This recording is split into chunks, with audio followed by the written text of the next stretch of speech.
Radio Liberté. Radio Liberté. Informer, conscientiser, distraire. 92.8 FM.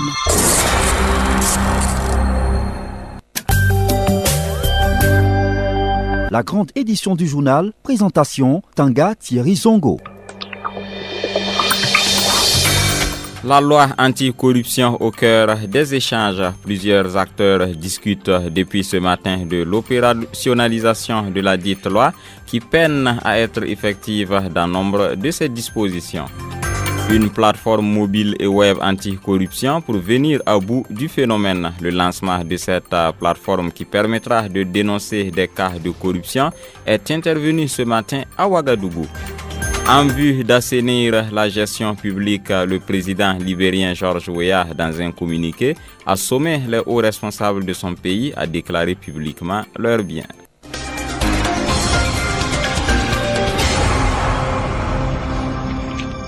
Bonsoir à tous et à toutes et ravi de vous retrouver pour cette session d'information sur Radio Liberté. 2 policiers ont été tués dans une embuscade tendue à une patrouille de la police hier jeudi par des individus non identifiés à Kiembara, localité située à une quarantaine de kilomètres de la ville de Tougan. Nous mettons le cap au tribunal militaire où le général Gilbert Diendéré est jugé dans le cadre du procès du putsch manqué. Idrissa Koumbem, qui vient de la salle des banquets de Ouagadougou, a assisté à l'audience de ce jour. Bonsoir Idrissa. Bonsoir Thierry.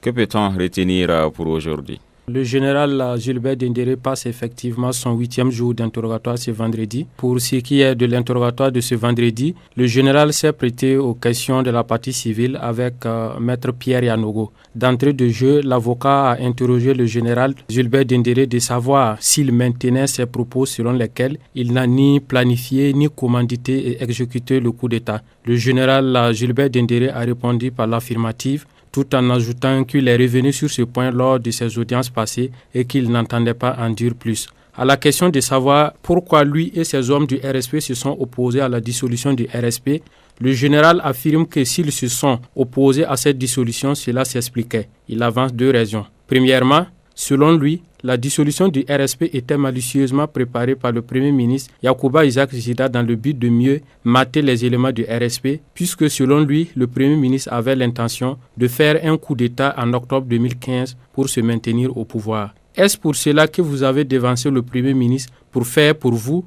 lui demande Maître Yanogo. Non, maître, pour que vous puissiez venir au pouvoir, lui réplique l'accusé. Il poursuit en disant qu'on devrait lui remercier d'avoir fait ce coup d'État pour qu'il y ait des élections en 2015. Sinon, si Zida avait pu passer à son coup, nous serons toujours dans une guerre civile et les morts se compteront par centaines, explique le général Gilbert Diendéré. Deuxièmement, l'accusé justifie les refus par le fait que le RSP était un maillon fort dans la lutte contre le terrorisme. Pour lui, c'est le fait de briser ce maillon qui a favorisé aux terroristes de pénétrer sur le sol burkinabé. Pour Maître Yanogo, cette déclaration ne tient pas puisque c'était eux qui accueillaient les terroristes et les traitaient comme des partenaires.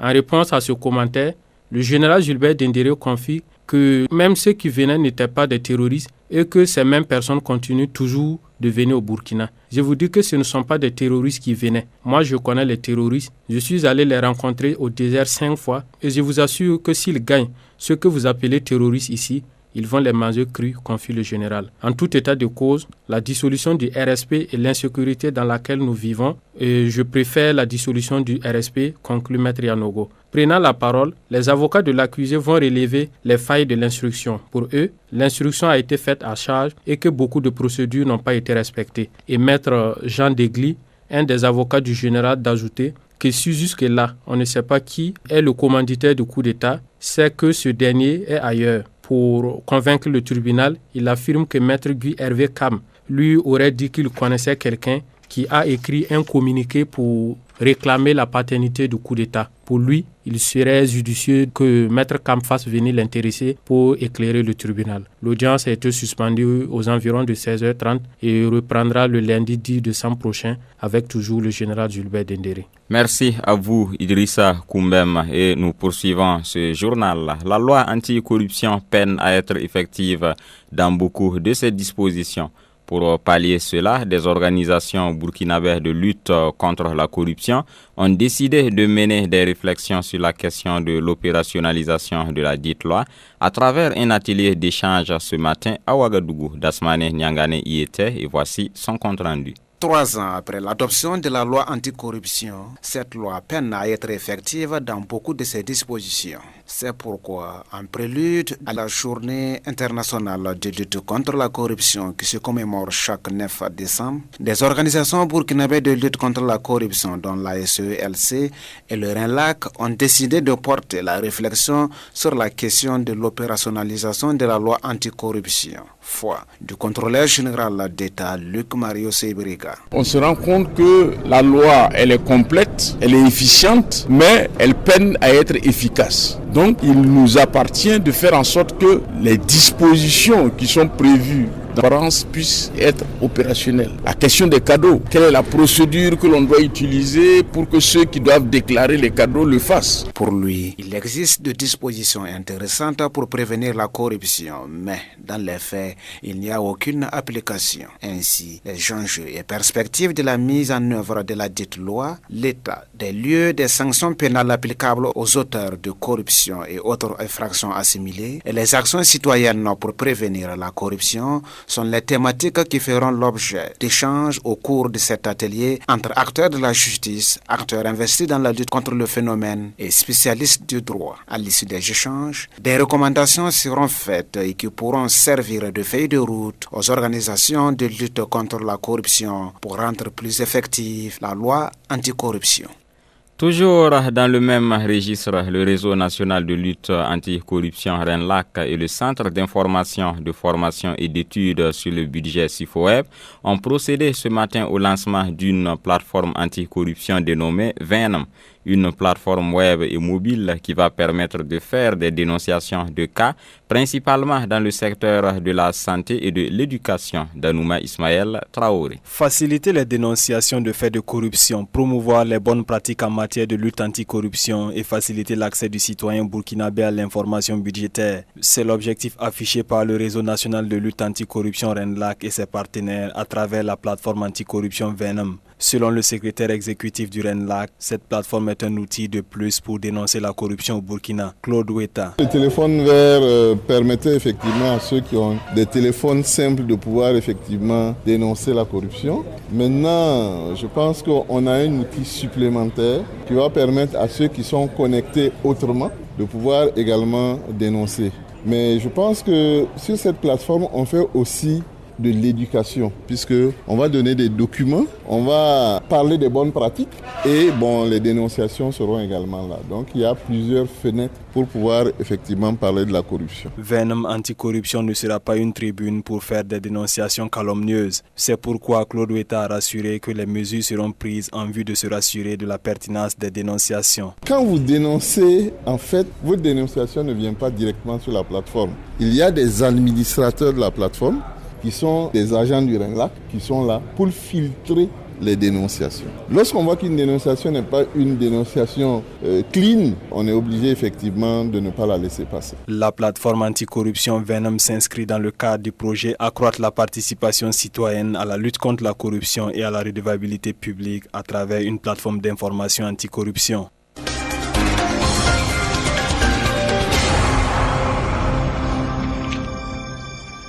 Suite de ce journal, à quelques jours de la commémoration des 20 ans de l'assassinat du journaliste Norbert Zongo, le collectif contre l'impunité et la coalition contre la vie chère étaient face à la presse hier jeudi.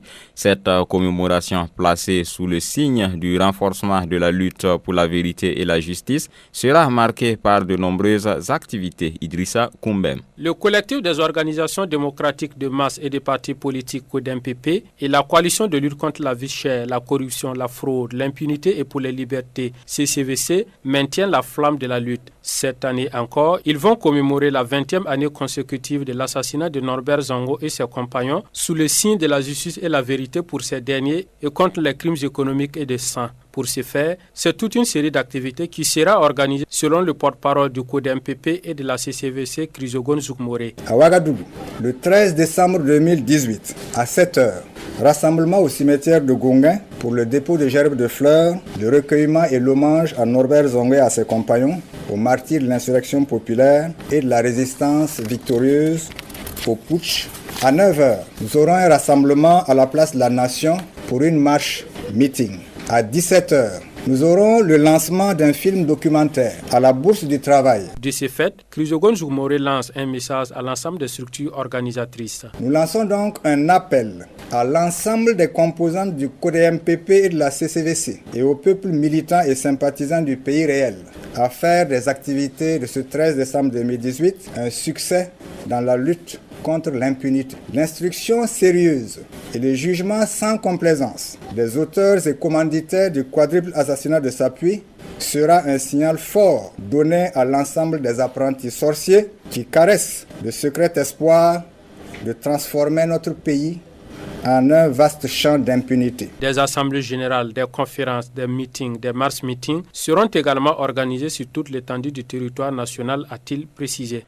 Au cours de cette conférence de presse, Maître Prosper Farama, un des avocats de la famille Zongo, s'est prononcé sur l'avis favorable émis par la justice française sur l'extradition de François Compaoré. Une victoire d'étape selon lui. Toutefois, il note que la procédure pourrait être longue vu le caractère provisoire de la décision.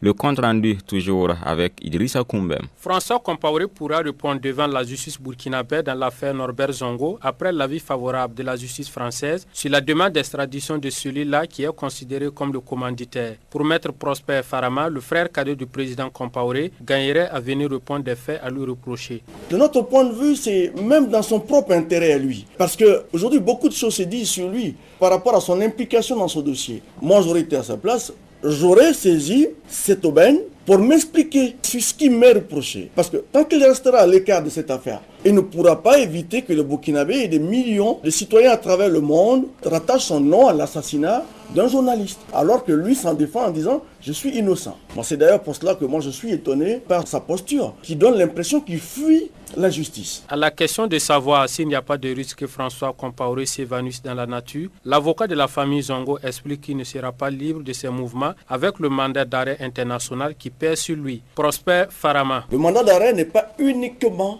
adressé à la France. Non, c'était un mandat d'arrêt international qui est adressé à tous les pays qui sont dans le mécanisme de coopération judiciaire et policier international. Donc, à partir de ce moment-là, le pays dans lequel le mandat a produit un effet, François Compaoré, évidemment, s'il lui venait à l'esprit de vouloir jouer à cache-cache avec la justice française, pourrait se voir encore se retrouver dans une autre procédure d'arrestation et de demande d'extradition. Maître Prosper Farama a également insisté sur le fait que cette décision judiciaire n'est que provisoire et que la procédure pourrait être longue.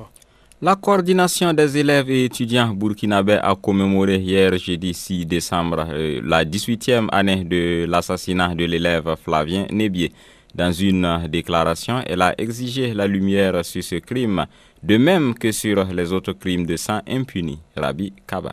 La coordination des élèves et étudiants burkinabés s'est dit s'offusquer de la lenteur de la justice sur le dossier de leur camarade Flavien Nébié tué au cours d'une manifestation d'élèves le 6 décembre 2000. Selon elle, ce dossier est toujours au point mort bien qu'ayant fait l'objet de dénonciations dans un rapport du mouvement burkinabé des droits de l'homme et des peuples MBDHP. En plus de la lenteur de la justice, la SEB note que le pouvoir MPP continue dans la même lancée que l'ancien régime à protéger les criminels qui ont versé le sang de leurs camarades dont Flavien Nébié, Émile Zigani, Blaise Sidiani, Dabo Boukari, le journaliste Norbert Zongo et ses compagnons d'infortune. Et la coordination de souligner que la commémoration de ce triste anniversaire intervient dans un contexte particulier, marqué par une dégradation des conditions de vie et d'études qu'elle qualifie de vertigineuses. Elle dénonce le désengagement de l'État dans le secteur de l'éducation qui s'est renforcé ces dernières années avec le plan national de développement économique et social PNDS. Ce désengagement se traduit par la poursuite de la privatisation de l'école avec des frais de scolarité et des cotisations APE élevées, rendant l'école inaccessible aux enfants du peuple. À cela s'ajoute l'insuffisance d'infrastructures, du personnel enseignant et de matériel didactique. Au niveau social, la coordination dénonce l'irrégularité de la cantine scolaire, de même que l'insuffisance et la mauvaise qualité des plats servis. Elle cite également l'inexistence de moyens de transport pour les élèves et étudiants. La SEB exige par ailleurs une gestion transparente et un élargissement de la base de l'octroi de bourses scolaires. Ainsi, en ce jour d'anniversaire de l'assassinat de leur camarade Flavien Nébier, elle appelle l'ensemble des scolaires et étudiants à commémorer avec succès ce 18e anniversaire en exigeant toute la lumière dans l'assassinat de leurs camarades. Elle appelle également au renforcement de ces différentes structures sur le territoire national et à la mobilisation dans la lutte contre l'impunité.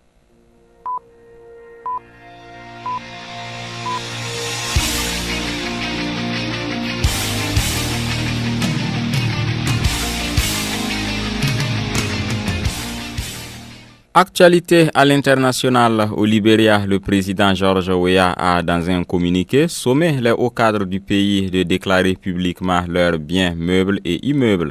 Cette décision vise, selon lui, à lutter contre la corruption, ce qui ferait preuve de la plus grande transparence et d'une grande responsabilité, a-t-il ajouté. En République démocratique du Congo, 17 civils ont été tués hier dans 2 massacres attribués aux rebelles ougandais des forces démocratiques alliées dans la région de Beni, située au nord-est du pays. Les victimes auraient été exécutées à l'arme blanche par les rebelles. En France, le mouvement des Gilets jaunes prévu demain samedi a déjà des répercussions sur la tenue de bon nombre d'événements qui ont été reportés ou annulés. Une douzaine de musées ainsi que des sites touristiques ont décidé de fermer leurs portes demain.